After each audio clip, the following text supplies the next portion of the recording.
Welcome to breadboarding. In the last video, we got the Nanocomp running and we had a quick look at the monitor and one of the example programs. What we're going to do in this one is just go into a bit more detail in the monitor and go through all the sample programs. So we're going to be going through the monitoring commands. I'm not going to go through the list here in detail. We'll cover that as we go through it on the keypad. And then we're also going to be looking at the example programs, the hexadecimal to decimal and decimal to hexadecimal we've already looked at. Then we'll look at the relative address calculation, and then there's a mastermind game and a duck shoot game as well that we'll look at as well.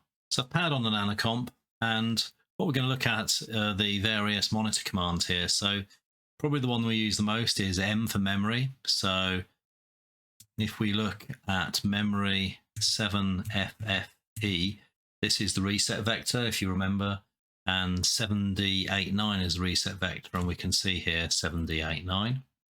The monitor begins at 7C00, and so these are the first bytes of the monitor. Now, I happen to know that the first bytes of the monitor are in fact 7-segment display values and various keypad values, and the monitor itself doesn't actually start, the code doesn't actually start until a little bit later.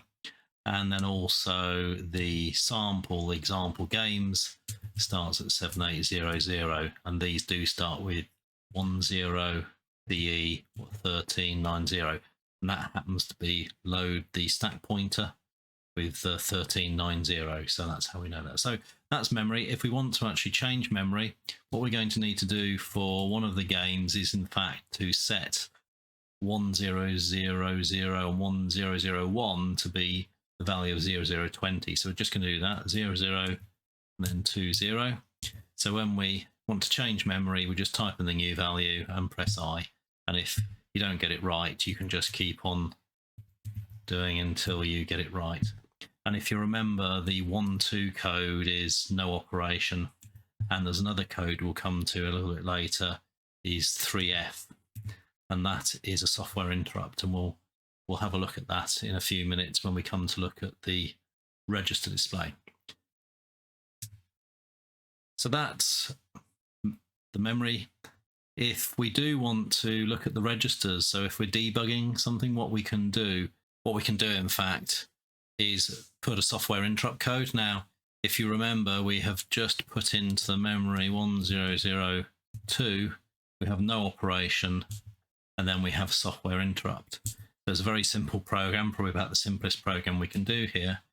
And if I now press go, 1002, because what happens is the code runs, does no operation, and then comes across the software interrupt. And what the software interrupt does is goes into the register display. So this is showing the condition code register. So these are the bit values for the condition code status register. This is the value of the A accumulator, the A register, the B register. Then this is the direct page register. So direct page register is used in the direct addressing mode, where the most significant byte of the address is provided by the direct page register, and then the next byte is provided by the next instruction for a jump. The direct page register is similar to what the 6502 and the 6800 had, although they were always fixed at 00 as a direct page value. So this is an extension for the 6809 that makes it a bit more flexible. If we were to set the direct page register at 10, it means we could access all of the 1000 range of RAM up to 256 bytes. So that'd be 1100.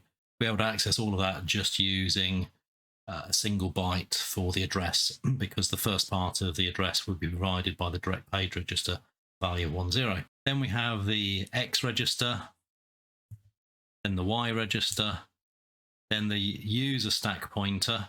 So this can be used for passing parameters between subroutines, and then the program counter. So you can see the program counters showing us the next value that will be accessed. So we started at 102, 103 was software interrupt. So in fact, the program counter is showing us the next instruction that's going to load. And then finally, that's the value of the stack pointer. So whenever we run into a software interrupt, when it returns to the monitor, it automatically shows the registers. And if we'd manually aborted something, so for example, if I were to run the first sample program that we were showing before, and I press abort, and then I press the register button, then it will then allow me to see what the values were. So in fact, when I come to here, you can see that this program was actually executing 7CAA at the time when I pressed the abort key. Those are some of the monitors. So we've got go, memory, register, and then the I button is used to go between memory locations and the registers. And then the continue button will allow us to carry on execution. If we've done a software interrupt and then we press continue, it will carry on execution. Then finally, the load and save buttons. In this default version, these were to work with the cassette interface, which we haven't got the electronics for. But in the series of videos, we're going to add a serial port, and the save will allow us to save an area of memory to the serial port, and the load will then allow us to load software from the serial port, and we'll be able to use this to compile programs on the PC and then download the compiled 6809 code down onto the NanoComp, and that will make things quite a bit easier. So that's the monitor. It's pretty basic, but with the software interrupt and the no operation codes, we're able to put in breakpoints throughout the code and see what's going on. So what we're going to do now is to try and save the monitor onto tape, and we're going to look at the value on there from using the logic analyzer. So we should be able to see the various levels appearing as different frequency square waves coming out of the port. So let's just have a look at the keypad first of all. So we're going to save, and it prompts us for a starting address. So we're going to type 7800, and the finish address will be 7FF. Now, I won't type the last F until we're back on the logic analyzer so we can see what's going on. We're just going to go back to the main screen, go to our logic analyzer.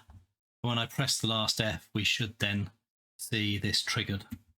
You can see that it's sampling, and I think it takes about 10 or 15 seconds for it to finish. But once it's finished saving, then the NanoComp display comes back with an F for finished. Okay, so we can now stop the logic analyzer now, and you can see that there are two signals here. We've got one signal which is about 670 hertz, and the other signal there is about 2.43 kilohertz. And if we zoom all the way out, you can see that we've actually been receiving data from the whole 2K of ROM. Is about 29 seconds.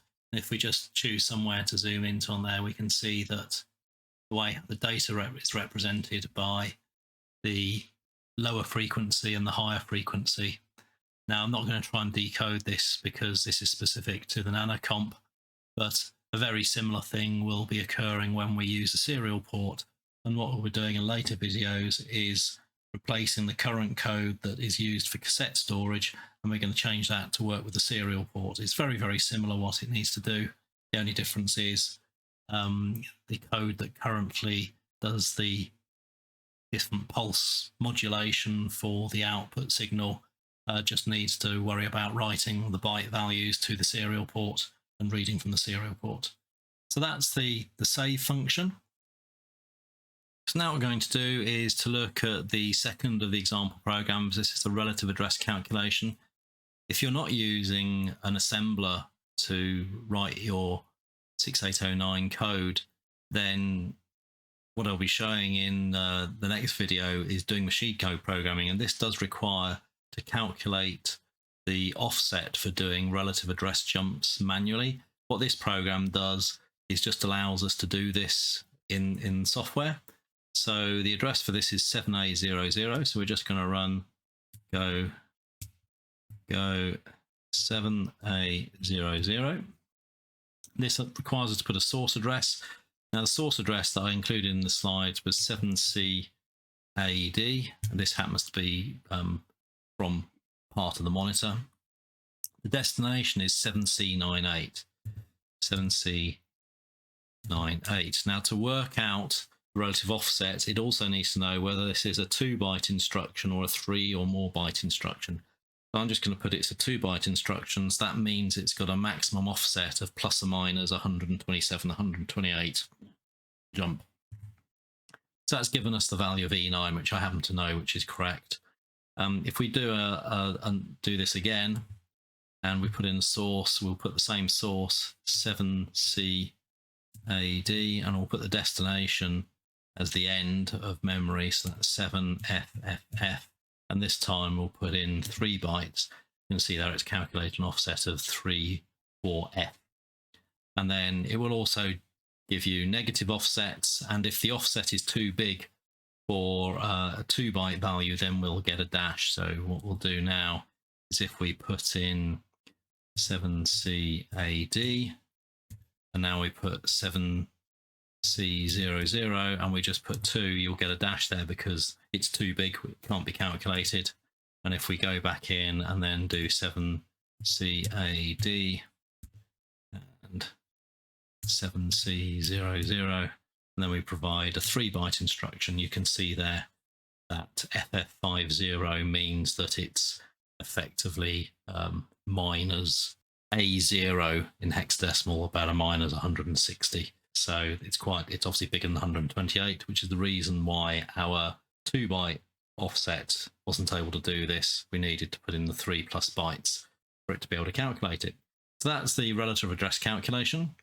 And then the next one is a very simple mastermind game. This is a game, certainly in the UK, that used to be played with coloured pegs on a board. And basically you have to decide, to guess the values from 0 to 7 for 4 digits. And then the right-hand side shows you where you've got the right digit in the right place.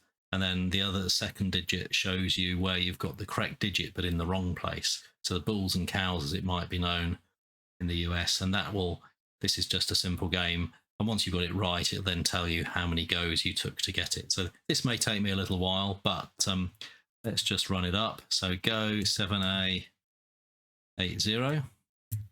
So we have to press the I button first, and it's using the gap between running and the I button to randomize the number. So now what I need to do is to put in a 4-digit number and press I. So I'm just going to put 0000, and it's told me I've got none right there. So, okay, so we know there's no zeros in it. So let's put 1s in. We got none there either. Let's do 2s then. We've got none there. 3s.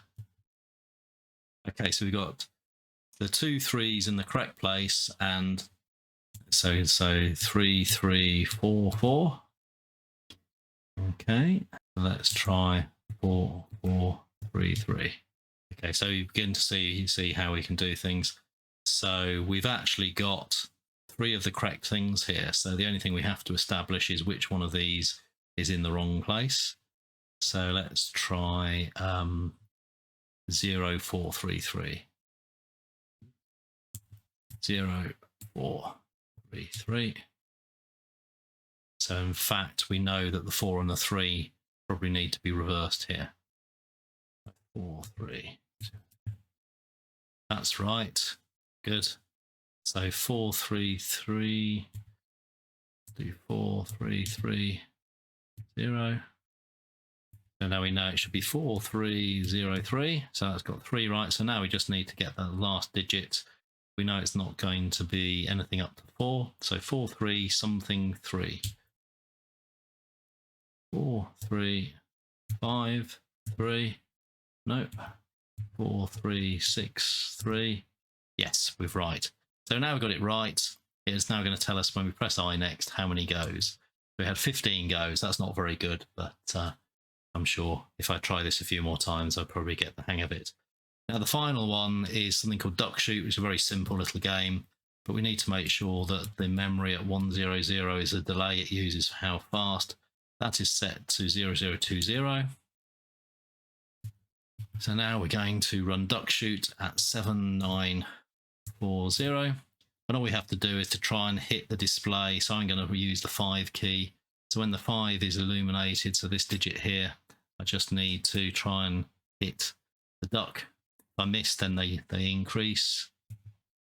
Okay, so if I miss one, for example, you see I get another one. Got it. And then finally, if I manage to shoot it, there we go, all missed.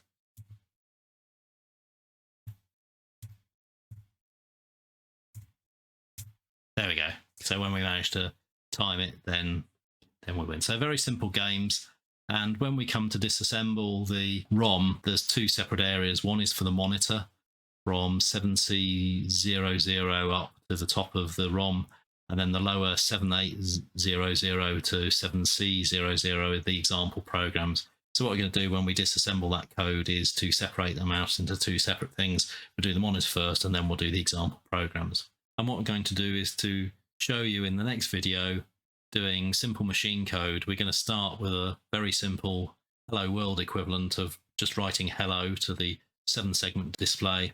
And we're going to try that using very simple code, and then perhaps using slightly more advanced code, which should be more indicative of what we'd use to write more complex programs. I hope you found it interesting. If you haven't already subscribed, please subscribe if you don't want to miss out on future videos. And if you can also hit like as well, that helps to push the videos up to allow more people to be able to see them. Thanks for watching.